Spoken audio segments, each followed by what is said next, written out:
સાબરકાંઠા જિલ્લાના હિંમતનગર તાલુકાના રાયગઢ ગ્રામ પંચાયત વિસ્તારના સંચેતી, સજાપુર અને પંચેરા સહિતના પેટાપરાના ગ્રામજનો માટે રાજ્ય સરકારે એક અત્યંત મહત્વપૂર્ણ અને રાહતરૂપ નિર્ણય લીધો છે। ચોમાસાની ઋતુમાં વર્ષોથી નાળાઓમાં પાણી ભરાઈ જવાના કારણે આ ગામોનો મુખ્ય માર્ગોથી સંપર્ક તૂટી જતો હતો। ગ્રામજનો અને વિદ્યાર્થીઓને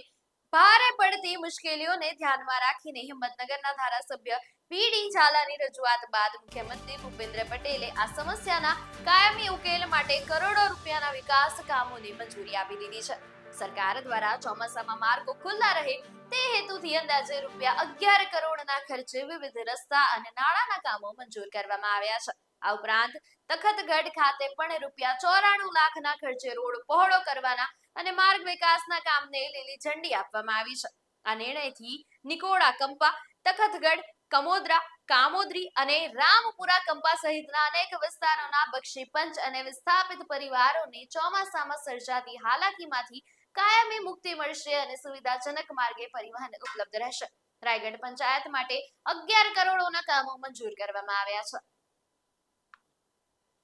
હિંમતનગર તાલુકાના રાયગઢ ગ્રામ પંચાયત વિસ્તારના સંચેરી, સજાપુર, પંચેરા વગેરે જે પેટાપરાના ગામો આવેલા છે અને જ્યાં બક્ષીપંચની વસ્તી છે અને વર્ષો પહેલાં એ વિસ્થાપિતો, ડેમના વિસ્થાપિતો તરીકે ત્યાં એમને સરકારે ત્યાં વસાવ્યા હતા, પરંતુ રાયગઢ ગામથી જોઈન્ટ એમના જે ગામ જવાના જે નાળાઓ છે એ સદંતર ચોમાસામાં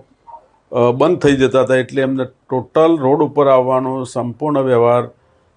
મુશ્કેલીમાં મુકાઈ જતો હતો અને એના કારણે ઘણા સમયથી મેં રાજ્યના મુખ્યમંત્રી ભૂપેન્દ્રભાઈ પટેલ સાહેબને આ અંગે રજૂઆતો કરેલ હતી કે ભાઈ જલ્દીથી આ લોકોની સમસ્યા દૂર થાય અને અત્યાર સુધી જ્યારથી ઘણા સમયથી જ્યારથી વિસ્થાપિત થયા ત્યારથી અને વસ્યા ત્યારથી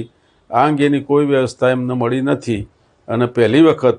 હું રાજ્યના મુખ્યમંત્રી ભૂપેન્દ્રભાઈ પટેલ સાહેબની અને એમની સરકારને અભિનંદન આપું છું કે એમને આ ભગીરથ કાર્ય કરી અને એક સામાન્ય જનતાના માટે આ જે વ્યવસ્થા ગોઠવી અને એમને ચોમાસામાં પણ એમને ત્યાં આવવાની કોઈ તકલીફ ન પડે એ સમસ્યાનો લગભગ રાઉન્ડ એબાઉટ 11 કરોડના ખર્ચે